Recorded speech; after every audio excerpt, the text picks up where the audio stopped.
¿Cómo está, profesor Richard? Buenas noches.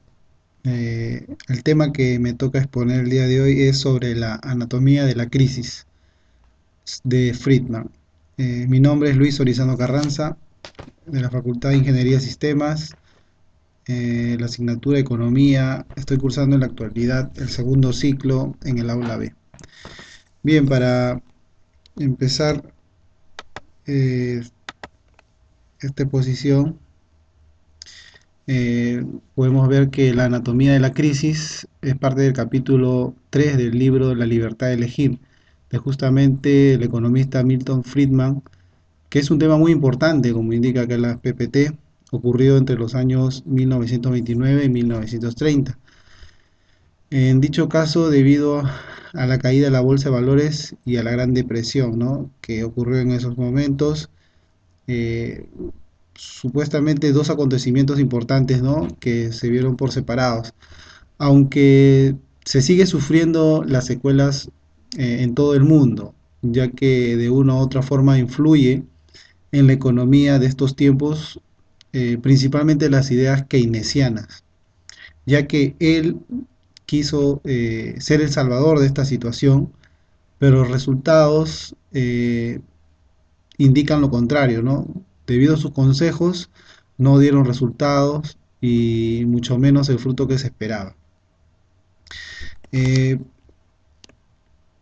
Podemos ver también que en el desarrollo del tema, justamente lo que estábamos conversando hace un momento en la primera PPT, la crisis se dio en los años 1929 y 1930. Eh, Esta PPT nos muestra, eh, nos dice, ¿no?, la quiebra del capitalismo, la crisis de 1929. Lo que comenzó como un descenso de las cotizaciones de la bolsa de Nueva York se convirtió en la mayor crisis de la historia del capitalismo. En aquella época los conocimientos sobre economía eran escasos y mucha gente se dejó aconsejar por economistas incompetentes que lo único que les proporcionó fue vivir endeudados para el resto de su vida.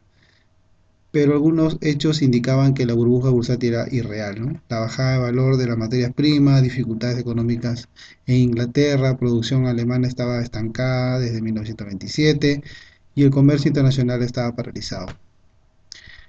También nos indica que desde 1925 invertir en la bolsa era una actividad que reportaba enormes beneficios, más si cabe por la facilidad de los bancos para otorgar créditos. Eh, este ensayo en sí se enfoca en dos eventos, ¿no? La caída de la bolsa de valores en Nueva York, en el Wall Street en 1929, conocido famoso día como el Jueves Negro, ya que ocurrió un jueves 29 de octubre y la Gran Depresión que sobrevino a este evento en los años 30. Dicho evento ya se veía venir debido a que durante el año 1929 el comercio disminuyó grandemente, ¿no? Sin embargo, muchos no se dieron cuenta de este fenómeno y cuando ocurrió al capitalismo, tal situación es equivocada totalmente, ¿no? Debido a esto, como necesariamente tenía que darse y, y al darse esta situación, quebró muchos bancos, ¿no?, las industrias, el comercio.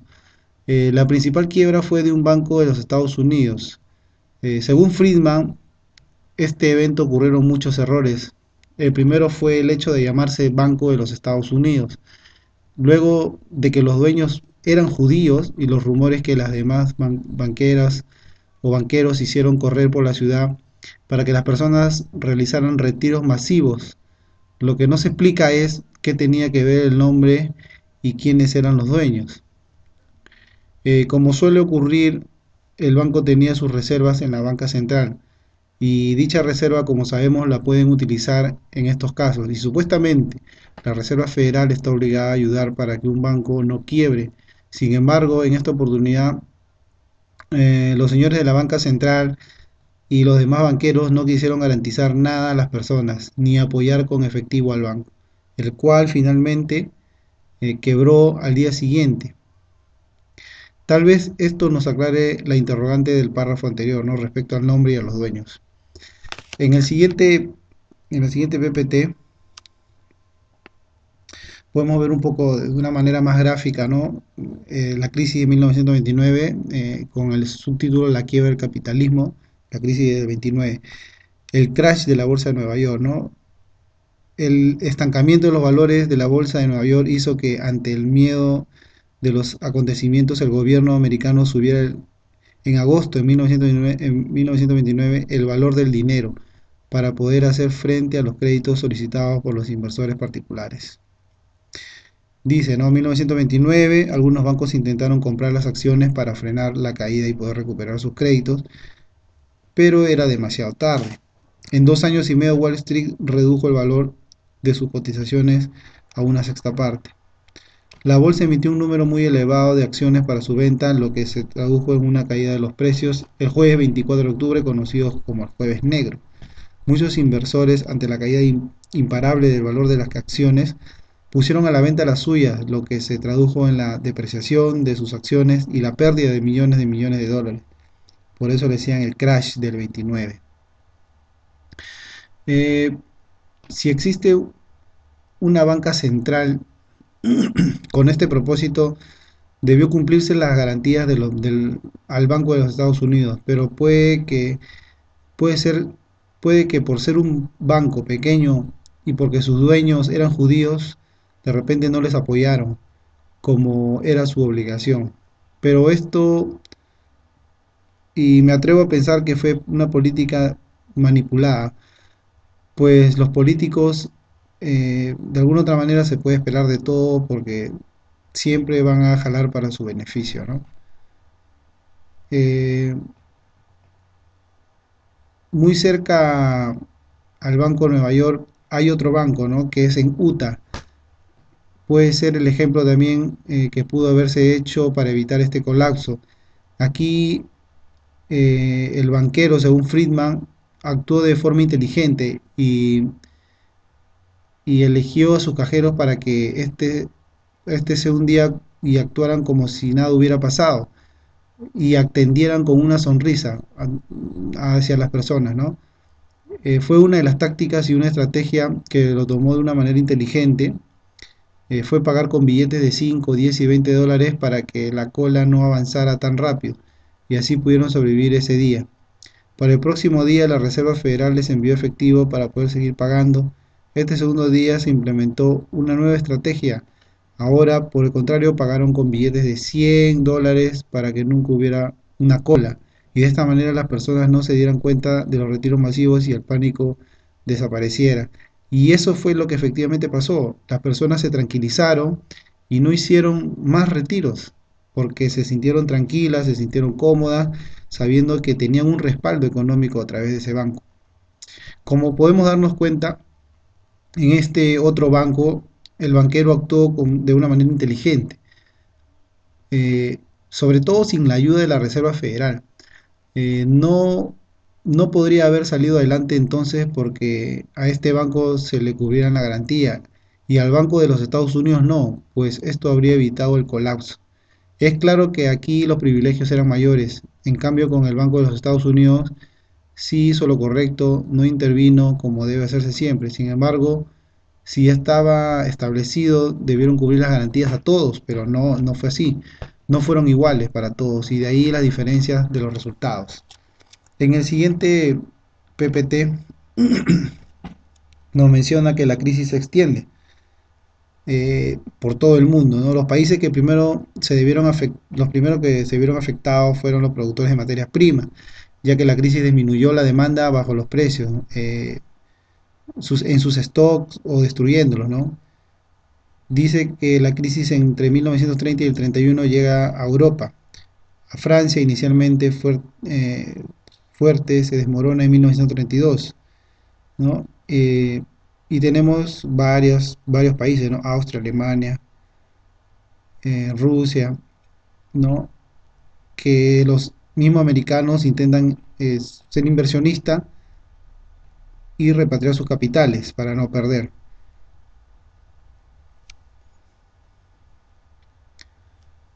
También nos menciona la quiebra de otro banco, ¿no? Debido a esto, como necesariamente tenía que darse, hubo quiebras de bancos industriales y comercio. Los principales quiebras fue la del Banco de Estados Unidos, según Friedman, como ya habíamos comentado. En este evento ocurrieron muchos errores. Lo primero fue el hecho de llamarse Banco de los Estados Unidos y luego que los dueños eran judíos, ¿no? Y los rumores que los demás banqueros hicieron correr por la ciudad para que las personas realizaran retiro masivo, sabiendo que era un banco llamado Banco de los Estados Unidos y las personas que lo administraban eran judíos, pues los americanos se sentían ofendidos de alguna otra manera porque creían que su dinero no estaba pues seguro, ¿no? Entonces el error fue que al verse ellos, al no tener dinero, pues y sentirse que estaban desprotegidos, mucho más que no eran personas de su propio país, tuvieron la necesidad de sacar su dinero de forma masiva, ¿no? Y es ahí donde el banco al día siguiente quiebra. La Gran Depresión traspasó las fronteras de Europa, ¿no? Principalmente Gran Bretaña, donde se dejó de utilizar el patrón eh, como un respaldo. Posteriormente, Estados Unidos y otros países abandonaron también el patrón oro, que le llaman así. En Estados Unidos había mucho oro, pero de nada sirvió porque el sistema eh, no funcionó, causando lo que hoy conocemos como la inflación. Y en 1933 un dólar que valía antes 3 ahora solo valía 2. Y de 3 bancos que ya había solo quedaban 2. Posteriormente apareció llamado así el gran mago de la economía, quien según Friedman era el único capacitado para que el país saliera adelante, John Maynard Keynes, quien aconsejó que el gobierno gastara aunque existiera déficit presupuestario, pues al invertir en empresas habría más trabajo, menos desempleo y la gente tendría más dinero. En Estados Unidos, el presidente Roosevelt aceptó los consejos y se dedicó a gastar dinero y a dar empleo, pero creando dinero y como consecuencia inflación. Como se menciona anteriormente, según Friedman, Keynes era el único hombre que podía hacer que los Estados Unidos saliera adelante. Lamentablemente, como él dice, Keynes murió en 1946 antes de que vieran sus frutos, como también asevera que fueron sus seguidores los que distorsionaron sus ideas y por eso no funcionaron. Pasando todo lo contrario, solamente causó inflación, mucha burocracia, leyes antinaturales, etcétera. Según Keynes y sus discípulos, el causante de la caída de la bolsa de valores y de la Gran Depresión fue el capitalismo, pues eran los empresarios más ricos los únicos culpables, por lo que decía que el gobierno podía administrar mejor los recursos económicos de su propio país o de un país a nivel mundial, ¿no? A la luz de la historia, sabemos que el único culpable fue el gobierno con sus políticas monetarias eh, perversas y que aún hoy día las ideas de Keynes siguen presentes en casi todas las partes del mundo, con menor o mayor fuerza, pero existen. No es posible creer que sus discípulos tergiversen sus ideas, ya que como sabemos Keynes sí era un socialista a morir, aunque se menciona que el libro de Keynes contra Cambridge, que muchas veces daba marcha atrás con sus ideas, posiblemente él sí conocía los nefastos resultados de su sistema, ¿no? Pero no quería perder los privilegios que tenía en el gobierno, por lo que continuó con sus ideas y su predicaba, ¿no? De forma segura y no equivocada eh, sus consejos hacia los bancos y hacia los Estados Unidos. También tenemos en el año 2006 en nuestro país eh, ocurrieron varias quiebras y fusiones de los bancos y aún siguen pasando aquí en el resto del mundo. El mayor y mejor ejemplo es la quiebra, bueno, está mencionando aquí en un banco, Banco del Café, un banco tan grande y tan sólido que jamás se hubiera creído que un dinero estuviera seguro, ¿no?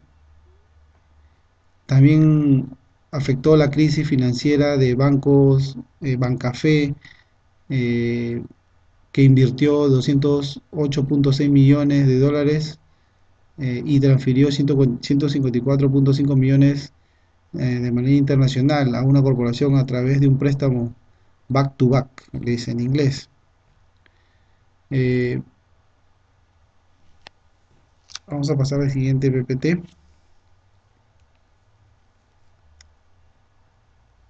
Bueno, antes eh, de llegar a las conclusiones, eh, tenemos que ponernos a pensar un poco en cuáles son las verdaderas situaciones que conllevan al fracaso de una empresa, en este caso una empresa, eh, a un banco, ¿no? La importancia que uno tiene que tener en la economía de un país para poder desarrollarse y que la gente eh, se vuelva no consumista, pero sí realista, ¿no? No consumista en el aspecto de que uno siempre tiene que comprar cosas que el mercado lo requiera, y no es así. Tenemos que ser consumistas de manera sana y ser realista con lo que uno puede aportar, ganar y dar a su familia. Desde ese punto de vista, de repente uno puede eh, optimizar las ganancias y de repente saber capitalizar el dinero que uno gana para poder mantener a la familia. Creo que siempre hay que tener un orden, una disciplina de una manera tal que pueda uno saber organizarse para poder mm, disfrutar de la familia de una manera que pues no tengamos que pasar penurias posteriormente.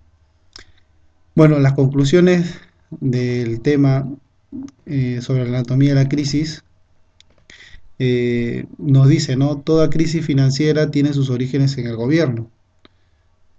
La quiebra de cualquier banco del mundo tiene como característica principal la intervención del gobierno, las malas decisiones de los banqueros y los privilegios políticos.